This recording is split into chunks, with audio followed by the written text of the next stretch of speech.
controle social da mídia são discutidos fora dos holofotes e microfones da própria mídia, que não parece nem um pouco interessada em que as coisas mudem, Diversidade mostra por que a psicologia não pode ficar fora dessa discussão. No programa de hoje você vai ver Maria Rita Kel e Raquel Moreno, duas psicólogas que pensam e trabalham com o tema televisão, cada uma a seu modo, cada uma com um olhar.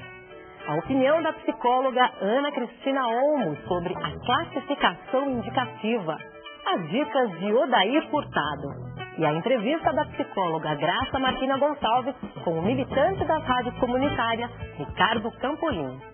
Acreditem ou não, Diversidade foi às ruas para saber. Você acredita na televisão? Você acredita em tudo que a TV diz? Não. Não acredito. Não.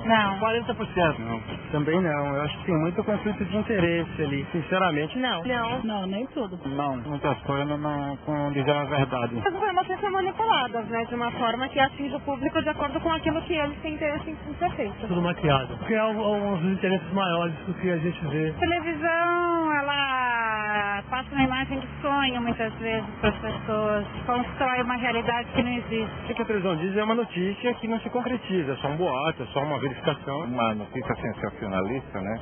Às vezes a intenção é somente chamar a atenção da população em geral, né? Então pesquisam o fato em si, a veracidade dos fatos. Tem muita gente de rabo preso com alguns assuntos. Essas coisas sobre política, né? Muitas coisas eles falam, mas depois você não consegue apurar.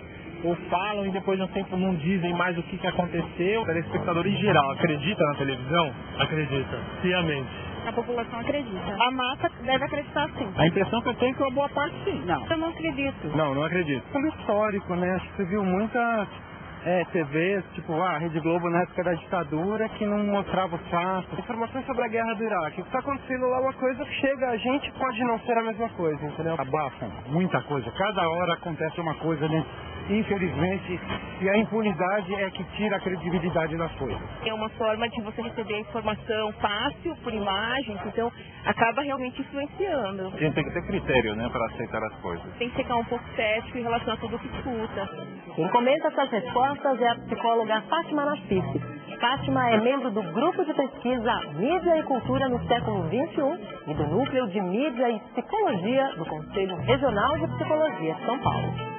Uma coisa muito interessante que surgiu nessas respostas é que as pessoas se colocam numa posição crítica individualmente, a partir de um ponto de vista crítico, mas não é o que elas enxergam nos outros, né? Então, assim, eu não acredito na mídia, mas o povo acredita. Como se ela também não fosse do povo, como se nós todos não fôssemos do povo. Então, é uma individualização com relação a essa questão, né? Que ela não vislumbra no resto. Mas que a gente pode talvez acreditar que já exista um pensamento crítico emergente aí mais geral. Provavelmente existe. Eu acho que o que está sendo demonstrado aí é uma preocupação talvez mais do que a realidade. É uma preocupação, um questionamento sobre a confiabilidade da mídia, né? Quer dizer, se eu me baseio tanto no que eu vejo, será que eu estou enganada? Será que eu estou sendo enganada? Então, eu acho que talvez seja mais um questionamento ainda do que uma postura crítica. Porque as pessoas não deixam de assistir, né? Mesmo que seja para criticar. Não deixam de assistir, não deixam de comentar, de se posicionar, de considerar. Ainda tem um peso muito considerável. Ainda não. Eu acho que vai ter por muito tempo. Tem um peso considerável na vida de cada um de nós, né? Quando aconteceu a primeira transmissão de um programa de TV no Brasil, em 1950, o país tinha cerca de 200 aparelhos de TV. Atualmente, são 65 milhões de televisores espalhados pelo país. O Brasil é o segundo país em número de aparelhos no continente americano. Prova de que o brasileiro gosta mesmo de ver TV. Enquanto isso, poucos param para pensar sobre a TV. Duas pesquisadoras, a psicanalista Maria Rita Kel e a psicóloga Raquel Moreno, resolveram entrar nesse mundo para perceber de que forma a TV nos atinge e nos transforma. Perceber o que essa caixa de luz, aparentemente inofensiva, pode trazer de bom e de ruim para nossa subjetividade e para nossa cidadania. O desenvolvimento da TV no Brasil aconteceu durante a ditadura militar.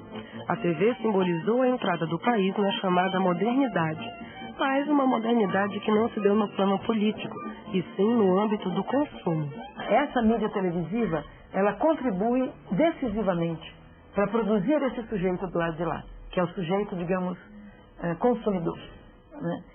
O que eu chamo de sujeito consumidor? Não é necessariamente alguém que tem um potencial de compra, digamos assim, que iria movimentar positivamente a economia e o mercado, etc. Não é uma questão de que todos possam consumir. Você é consumidor, independente do que você compre por mês, se você acredita que o sentido da sua vida é dado pelo consumo. Se você acredita que a cidadania é dada pelo seu poder de compra, se você acredita que os valores que orientam a sua vida são os valores da publicidade e do consumo. E foi isso que a televisão no Brasil produziu. A venda e o consumo realmente permeiam a programação televisiva. E essa publicidade interfere de forma marcante na subjetividade do indivíduo.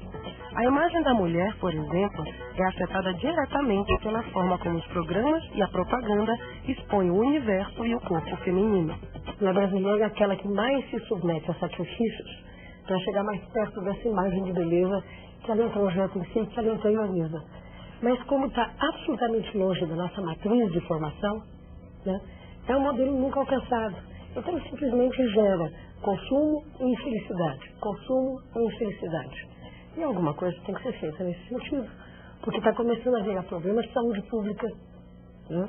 Está começando a pesar nos cofres públicos, fora que a gente precisa parar para pensar o que significa uma geração de mulheres infelizes. Consumismo, infelicidade, frustração. Mas não só de uma delas vive a TV. Como meio de comunicação, também gera informação e é fundamental em qualquer democracia. Então, afinal, qual é o problema da TV? Por um lado, a televisão é um meio de comunicação fundamental nas democracias contemporâneas. Né? Não se pode contar com a democracia, com a complexidade que hoje exige a articulação democrática sem a presença do rádio, da televisão, do jornal, etc. Agora, outra coisa é dizer que por sua própria existência, a televisão é democrática em si. Em primeiro lugar, porque no Brasil, digamos, as televisões são emissoras, as concessões das televisões são concentradas nas mãos de poucas famílias, pouquíssimas famílias, e essa concessão já não é mais uma concessão. Há muitos anos já que ela já é quase que uma propriedade privada dessa família. A comunicação é uma via de duas mãos. Não é só eu ficar ali olhando para a TV e consumindo aquelas imagens. Não, eu quero interferir. Eu também quero dizer, eu também quero ser ouvida. Né? E esse direito tem que me ser garantido. Afinal de contas, é um direito humano. E é nesse sentido que é preciso democratizar esse acesso, porque, afinal de contas, é um meio importante demais para ficar na mão de poucas famílias poderosas que decidem sozinhas o que o país inteiro há de assistir e há de se colocar enquanto modelo. Mas quando se fala em controle social da TV, uma palavrinha que fez parte do nosso passado na ditadura militar sempre é colocada como obstáculo: a censura. Censura é uma coisa e controle social é outra coisa. Quando a gente fala de controle social da saúde, por exemplo, a população usuária daquela rede que avalia a qualidade do serviço. Quando a gente fala de controle social da televisão, é a população usuária daquele serviço que avalia o quanto ela está sendo bem representada ou mal representada. E aí tem todo o direito de reclamar. É um programa infantil? Vocês estão dizendo que é um programa infantil? Então não pode ter certos tipos de conteúdo. Né? Excesso de violência, pornografia, não pode ter. Então não é infantil. Se não é infantil, vai para o horário da noite. Nem essa responsabilidade eles querem assumir, dizendo que a questão de liberdade de expressão não é liberdade de expressão. O compromisso principal das emissoras comerciais é com a venda de publicidade. Tanto que eles cerceiam a direção das emissoras, cerceiam a liberdade de expressão, eventualmente, dos seus departamentos de criação, se não está vendendo bem. Então a questão da liberdade de expressão aqui é uma cortina de fumaça. O que está em questão é outra coisa. Num país em que a educação é falha e a TV faz o papel de babá e professora, como pensar em mobilização social? Talvez a solução não seja deixar de ver TV, mas sim ver TV de uma forma crítica e criativa. Imagina um professor na sala de aula com giz, quadro negro, quando você tem todos aqueles recursos maravilhosos na televisão. Ele perde de 10 a 0. E o que ele acaba fazendo é, de alguma forma, ignorando a TV.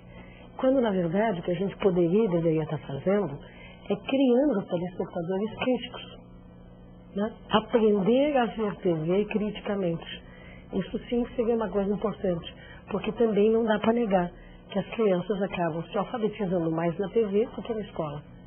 E é importante que se alfabetizem em valores e cidadania, né, que sejam os mais nobres e os mais importantes. E isso a gente também tem que tentar garantir. Classificação indicativa. Aquela mensagem que de um tempo para cá aparece antes dos programas da TV aberta, comentando para qual idade aquela programação é recomendada. Uma forma de controle social sobre a televisão que é combatida pelos donos da mídia com o argumento de que se trata de censura. Será mesmo? Quem fala sobre isso é a psicóloga Ana Cristina Olmos. Ana é psicanalista de crianças e adolescentes com especialização em neuropsicologia infantil. É presidente da ONG TV e membro do Conselho de Acompanhamento da Programação da Comissão de Direitos Humanos da Câmara dos Deputados. Na maior parte dos países de democracias consolidadas, não é possível haver a publicidade dirigida ao público infantil.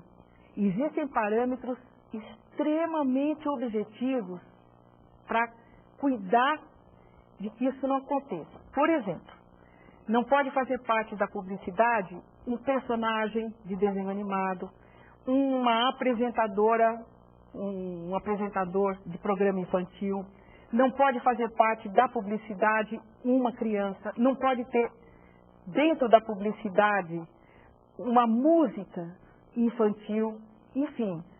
Esta situação da publicidade dirigida à infância, eu acho que é a situação mais perigosa do abuso da televisão nessa época da vida, na infância e na adolescência, que é a época mais formadora de valores, de modelos e de princípios. Foi dentro desse contexto de preparar ou cuidar de um alimento pedagógico oferecido à infância que apareceu também no nosso país, como em vários países de primeiro mundo, a ideia de uma regulamentação de horário indicativa que, de uma certa maneira, indicava para os pais que aquele programa, aquela narrativa, ela era adequada para uma idade em torno daquela que estaria indicada antes do programa. Isto é a classificação indicativa de horário da programação televisiva.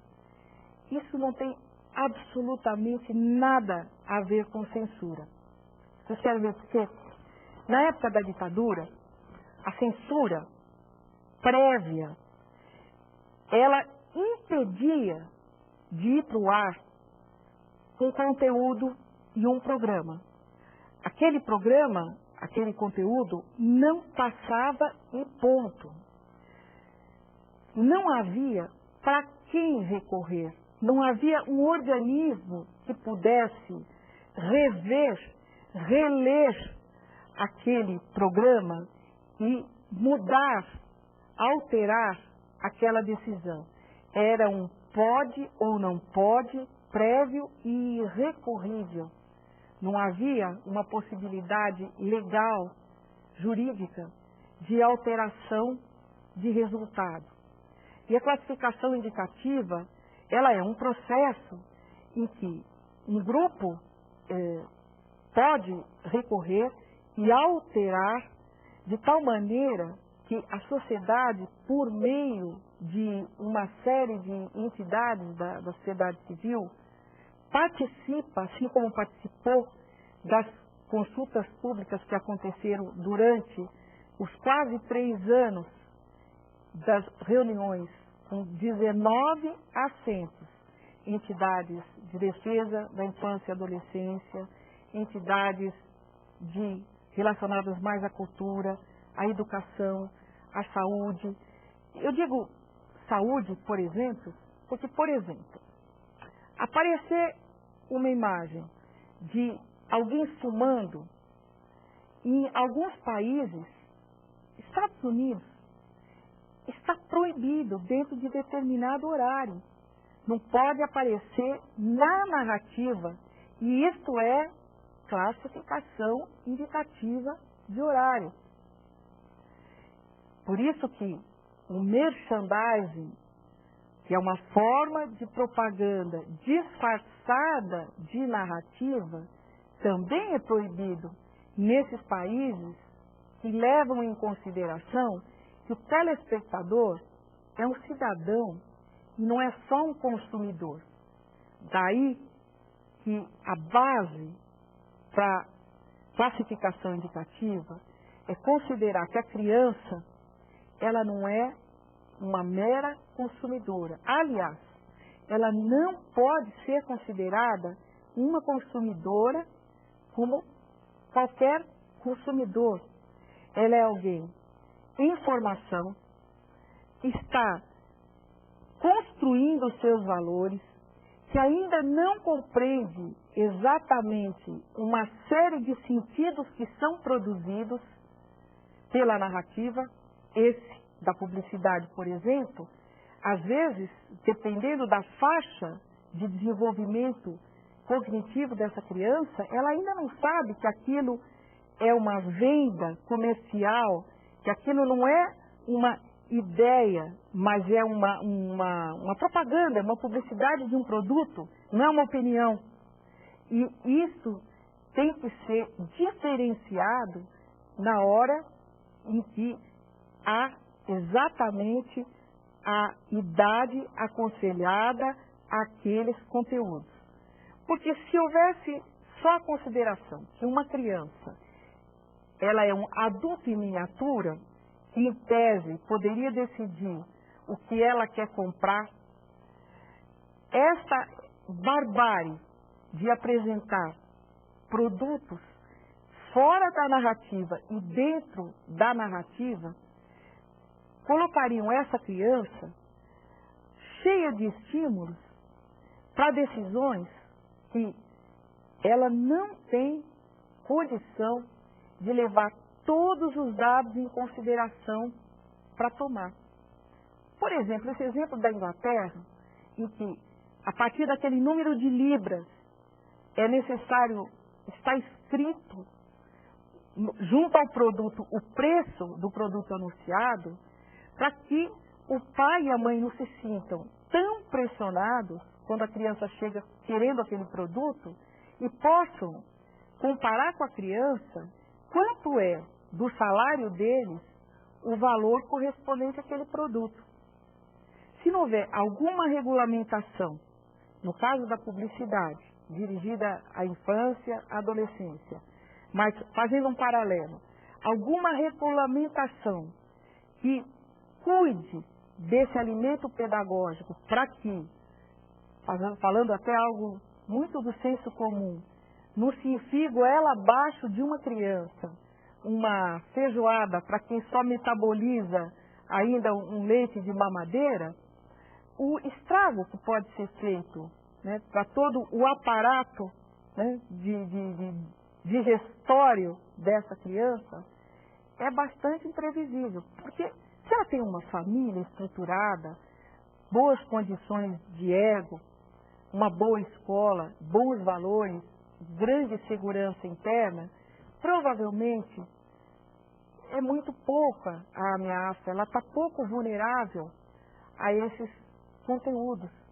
Agora, se já é uma criança que tem pouca autoestima, pouca segurança, pouca construção interna de força, ela está mais vulnerável a determinados tratamentos de conteúdo.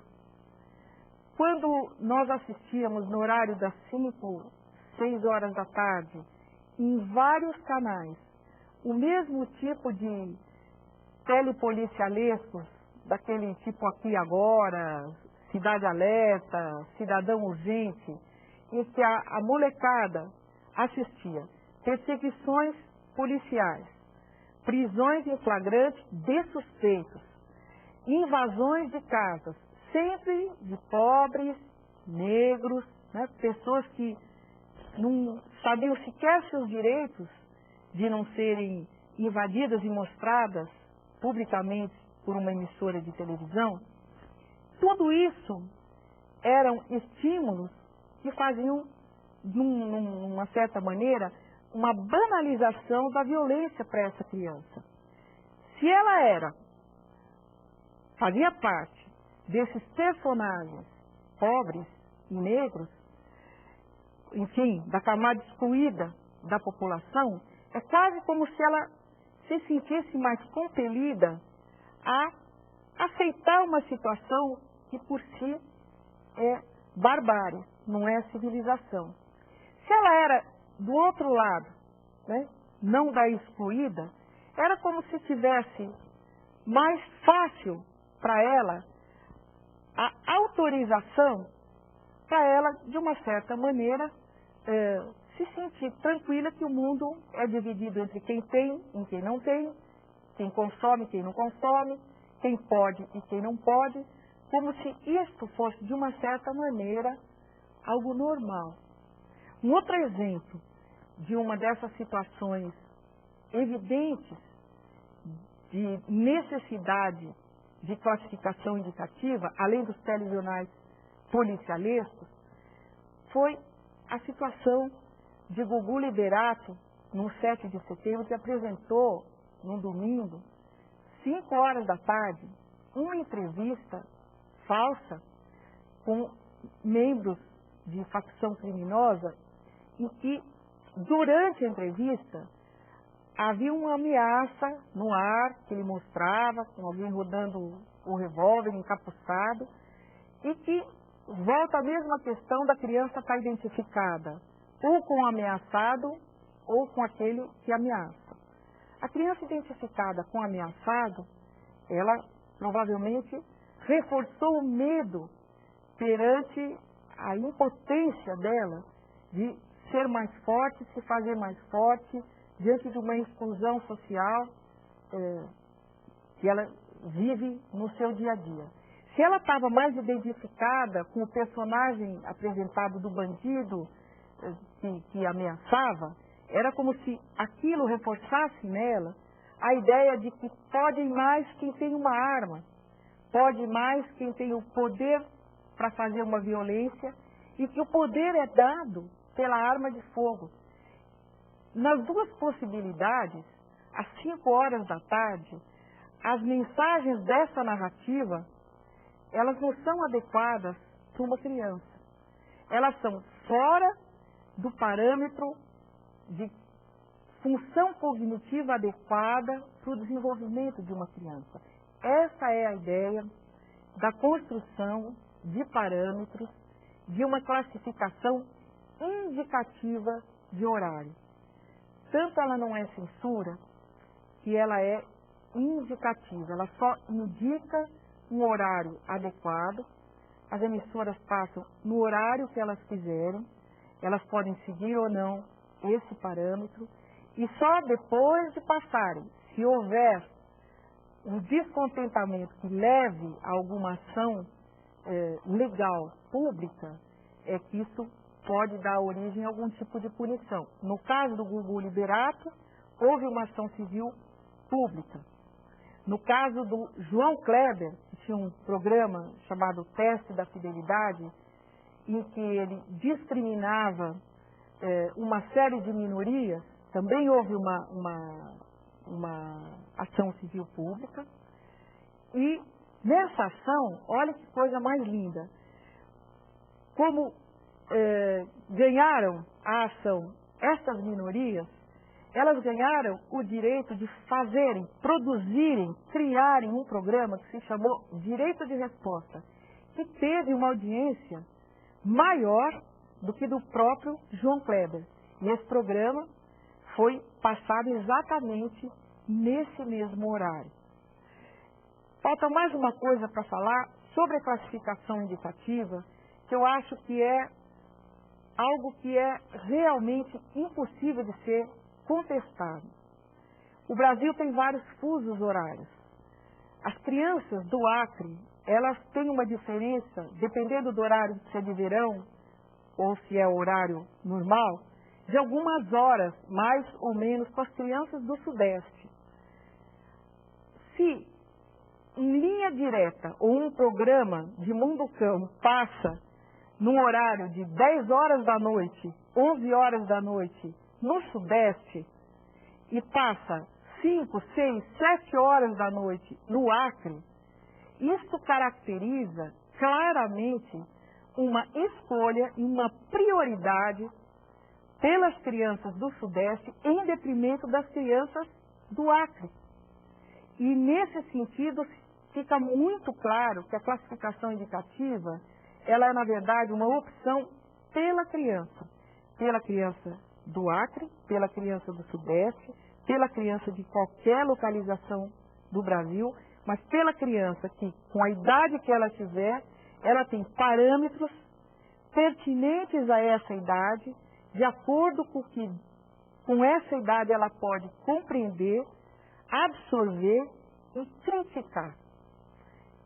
Esse uso crítico da televisão, que é mais uma das realidades a qual esta criança tem acesso, ele pode ser fantástico na formação e no desenvolvimento dessa criança.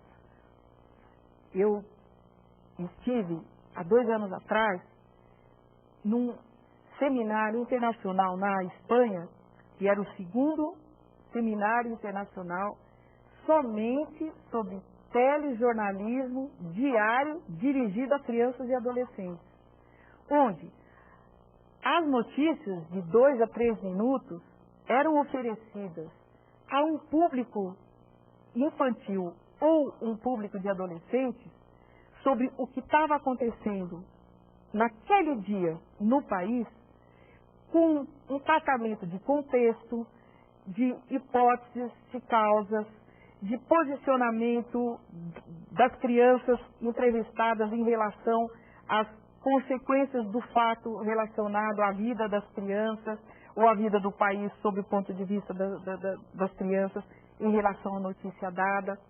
E eu pude perceber, por esse material que eu vi, o quanto que este próprio tratamento crítico de uma notícia endereçada à infância pode ajudar a desenvolver o raciocínio lógico, crítico desta criança. Quer dizer, em sendo entretenimento, pode formar o espírito crítico e as funções de raciocínio crítico dessa criança.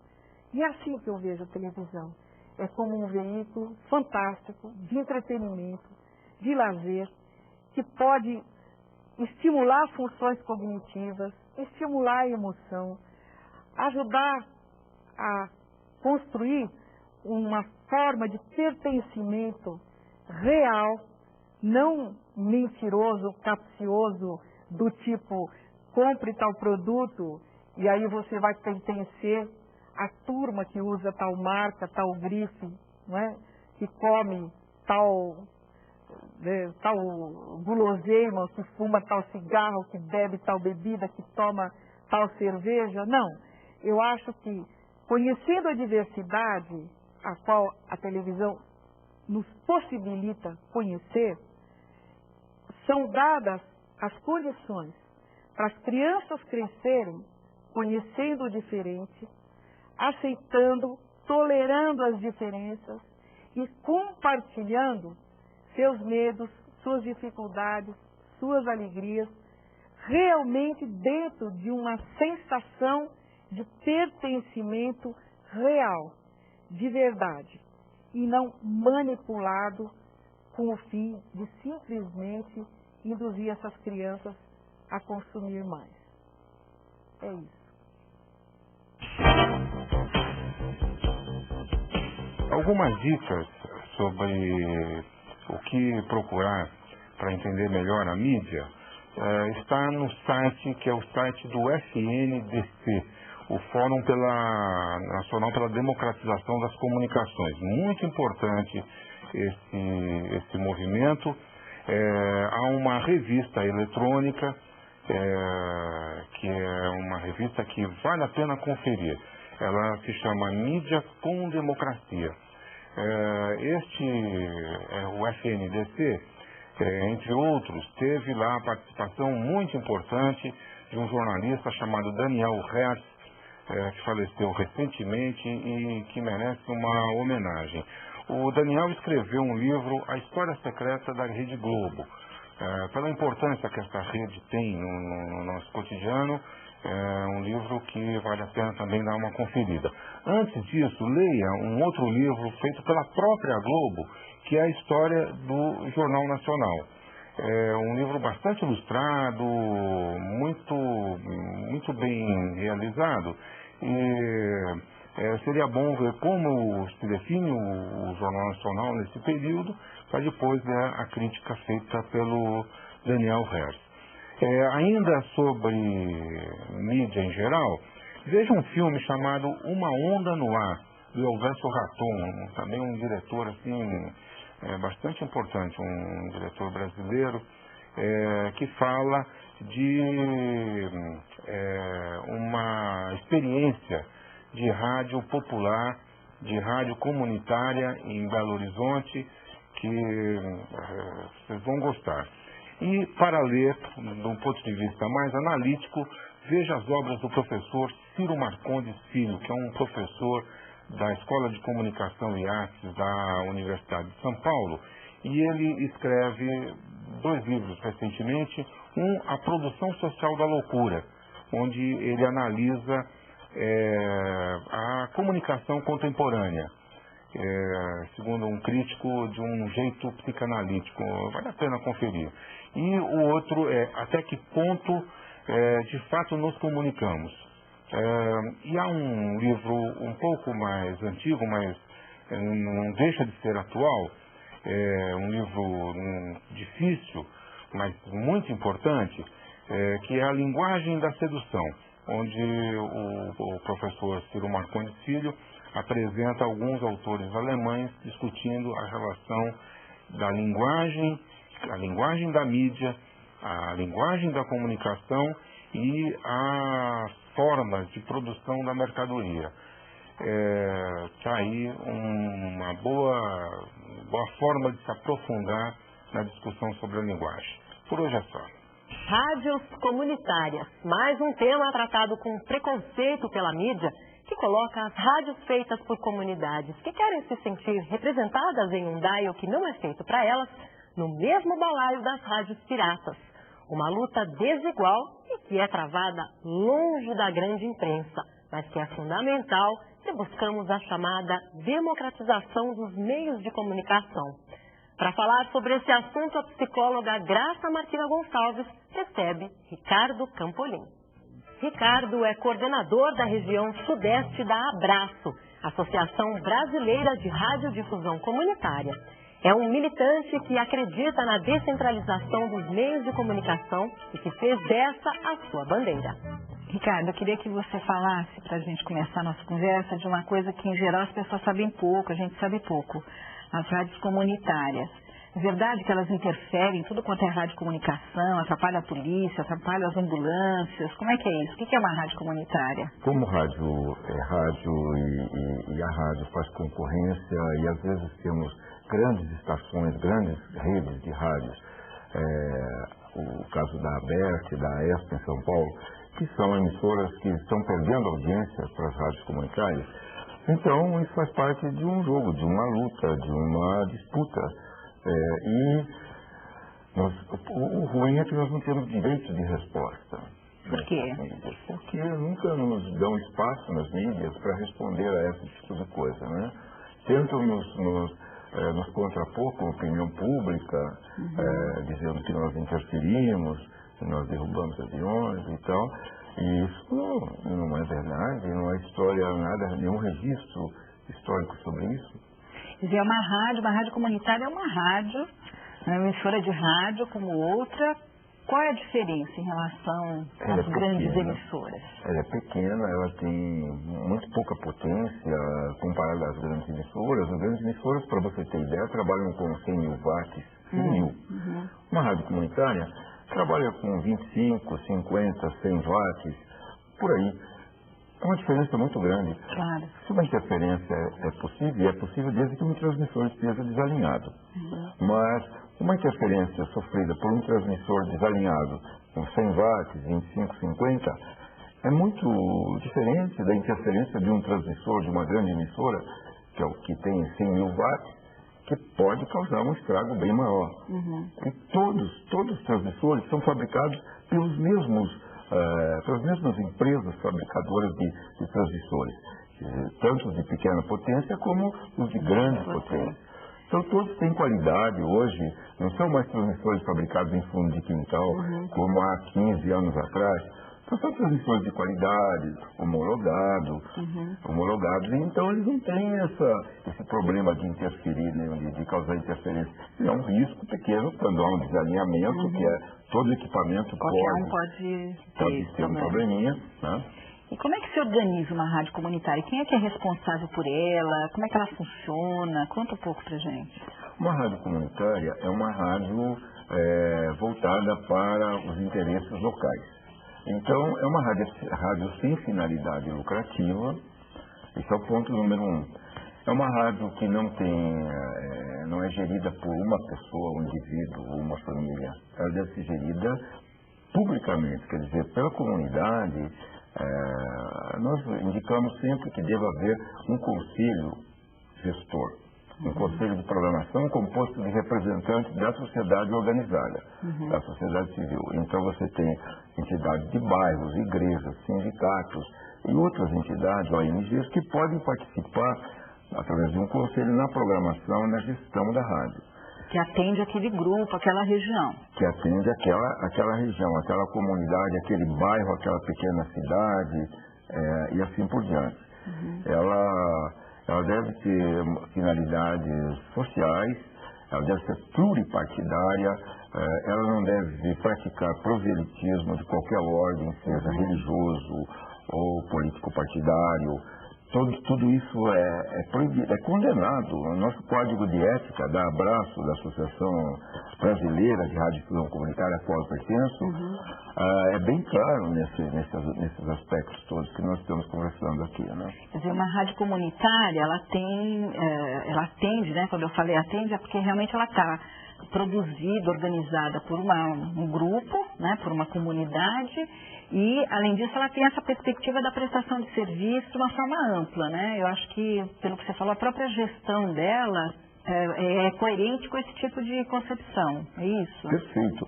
Aliás, a Lei 9.612, que rege a rádio comunitária, é uma lei de 1998, ela é bem clara também nesses aspectos. A rádio comunitária deve ser gerida dessa forma. Né? O nosso Código de Ética também propõe a mesma coisa, reforça isso. E ela deve ter como a mantenedora é uma entidade que nós chamamos associativa, o que pode ser uma fundação, pode ser uma associação comum, mas que tem uma participação bem clara, estatutos, normas e tal, e nos seus estatutos deve estar previsto, então, que ela pode ter uma rádio comunitária, uma TV comunitária, um jornal. E aí a programação, quem é que é responsável pela programação de uma rádio comunitária? Uma rádio comunitária deve ser de responsabilidade de um coletivo, nunca de uma só pessoa, de uma família, como eu já disse. O conselho de programação está bem acima de um diretor executivo. O diretor artístico, ele vai cumprir o que o conselho determinar. Então, seja na questão dos conteúdos, na questão estética e tudo, quem deve determinar é o conselho gestor daquela rádio, o conselho comunitário. E ali você vai encontrar membros de entidades, de bairros, pessoas comuns daquela sociedade, dos movimentos sociais. É muito importante a participação dos movimentos sociais, porque isso agrega valores e promove desenvolvimento social, desenvolvimento na questão de cidadania. Que, aliás, o compromisso da rádio comunitária, o compromisso primeiro é com a cidadania. Então, a gente pode dizer que uma rádio comunitária ela é um exemplo objetivo, concreto, da possibilidade de você ter um meio de comunicação funcionando de uma maneira democrática. A gente pode falar assim? Tranquilamente.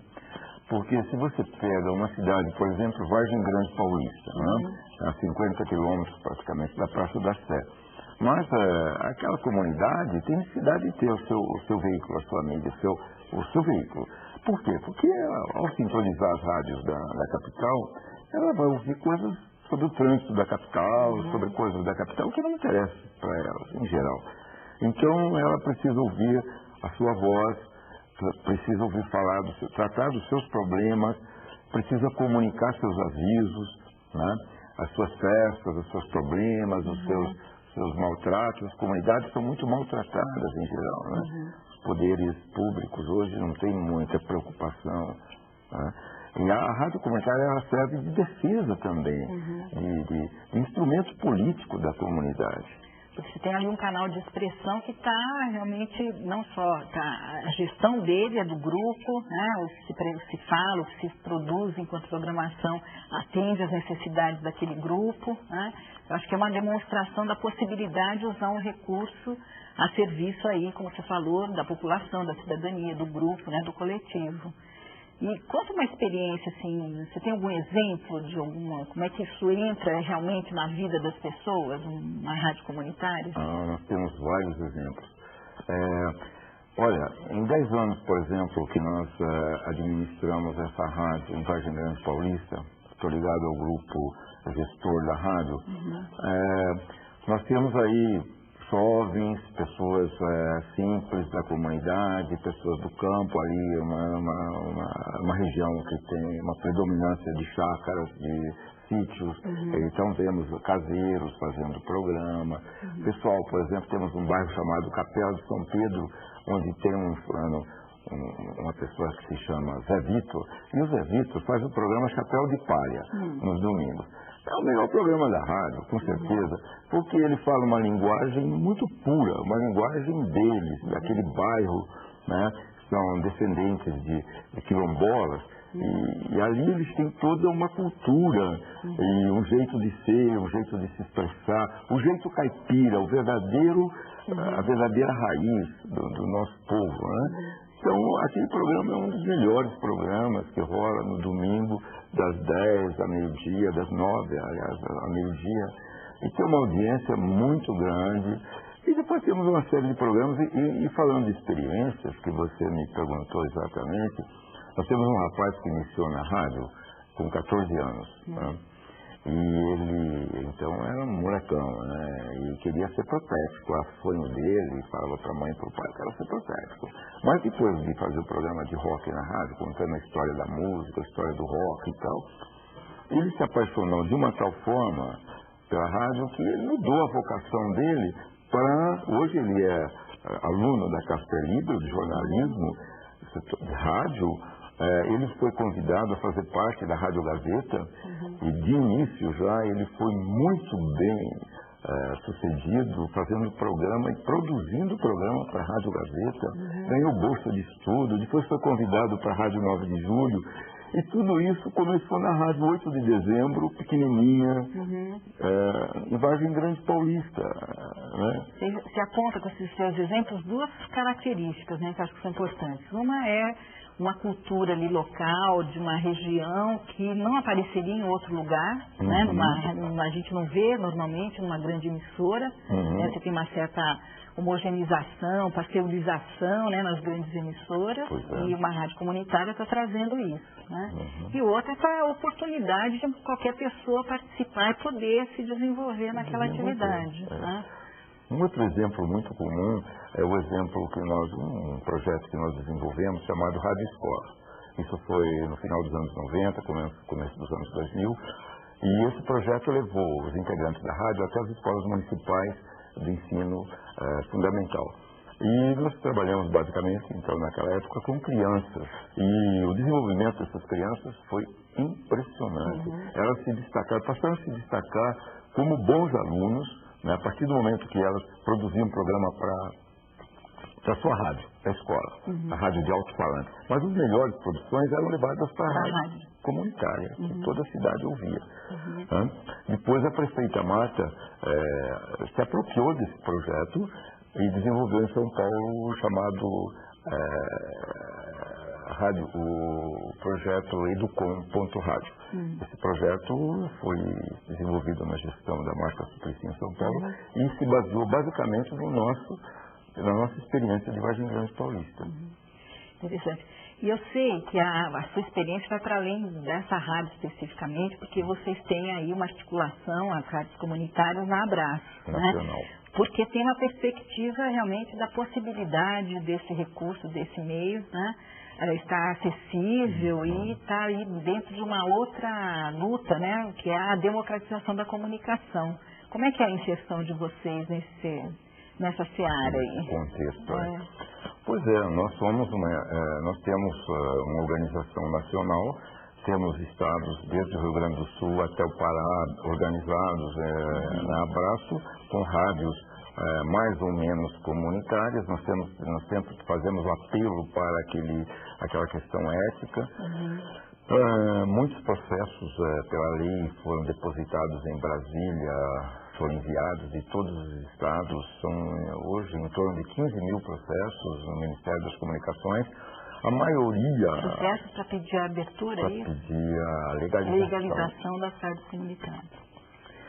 E, infelizmente, até hoje nós temos apenas cerca de 2.800 rádios autorizadas no país. E enfrentamos uma série de dificuldades. O preconceito, principalmente nessa questão da briga, da disputa por audiência, as grandes rádios estão perdendo audiência para as rádios comunitárias. É lógico, porque uma programação local, uma programação feita com vozes locais, com carinho, com espontaneidade, sem todo aquele artificialismo das grandes rádios, sem, digamos, aquela parte comercial das grandes rádios. Então, torna a rádio comunitária muito mais gostosa de ser ouvida. Interfere na vida das pessoas ali da região, não é isso? Com as certeza. Pessoas ficam conhecidas, podem se relacionar de uma outra maneira. Interagem com a rádio, interagem entre si, através da rádio. São tantos os exemplos, os telefones assim não param, né, na rádio comunitária. As pessoas estão pedindo música, estão falando de problemas do seu bairro, estão comentando sobre questões das suas necessidades, né, ali e tal. E tem uma série de... E outra coisa importante é que ela é um espaço para desenvolver a publicidade do pequeno comércio local, que não tem outro espaço. Você imagina se uma banca de jornal pode pagar um espaço numa grande emissora. E ali não, ali é um espaço barato, é um espaço que é mais para ajudar a pagar as contas da rádio, as contas de luz, de água, de telefone, manutenção de equipamentos, aluguel. E ela não visa lucro, então você não vê a rádio comunitária enriquecendo ninguém, nem pode. A rádio comunitária não tem. Ela trabalha com o dinheiro justo para pagar suas contas. E hoje, qual que é assim, a grande questão que a Abraço está enfrentando e que tem como meta nesse momento, como entidade que reúne essa concepção de rádio e esse trabalho? Pois é, o grande desafio é a legalização dessas rádios, né? Como eu te disse já, são cerca de 15 mil processos represados no Ministério. E os processos são feitos com muita dificuldade. Você imagina Você conhece o Vale do Ribeira? É uma região muito pobre do estado de São Paulo. Então eu conheço lá um pessoal, uma comunidade de pescadores muito pobre, que fez o seu processo com uma dificuldade impressionante. Eles não tinham dinheiro para ir até o centro urbano, para ir ao cartório, para registrar documentos, para pedir documento, para fazer isso, para fazer aquilo, porque o processo é burocrático.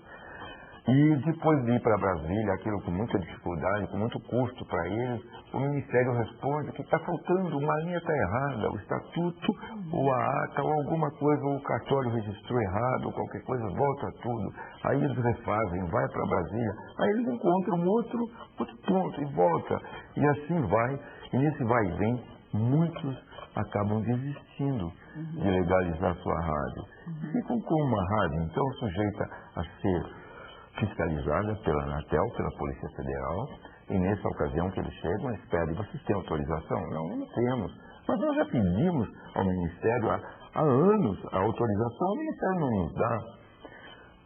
Entende? E aí, então nós vamos levar seus equipamentos, vamos processar as pessoas, quem são os responsáveis pela rádio. E aí nós temos cerca de 3 mil pessoas indiciadas por rádio comunitária, por prática que é considerada pelos nossos antagonistas, é considerado crime ter rádio comunitária. Né? Claro que a gente tem que inverter essa lógica e afirmar o direito à comunicação que as pessoas têm, não é? Perfeito. E a rádio comunitária acho que traz claramente essa questão, né? O direito à comunicação. O direito sagrado, constitucional, né? Que nós temos, todos nós temos, né? A comunicação. É essa a nossa luta. E o nosso desafio é sermos reconhecidos, né? Pelo Estado, a sociedade nos reconhece. Nós nos sentimos legitimados, porém ilegais. Legítimos, mas ilegais. Então, isso nos causa os transtornos. Muito sérios. São centenas, eu poderia dizer milhares de pequenas comunidades que tiveram sua poupança arrebatada, os equipamentos retirados, levados e jogados num depósito qualquer da Polícia Federal. Então, elas se viram agredidas, se viram invadidas, né? E são grupos populares em geral, são comunidades pobres, distantes e tal. Enfim, é uma luta. O nosso movimento é um movimento de resistência. Nós temos que nos considerar resistentes e continuar assim, não é? Porque desistir seria muito pior. Claro. Tá bom. Obrigada, Ricardo. Diversidade fica por aqui. Nos vemos em nosso próximo programa. Até lá!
Interatividade, compromisso com o desenvolvimento social.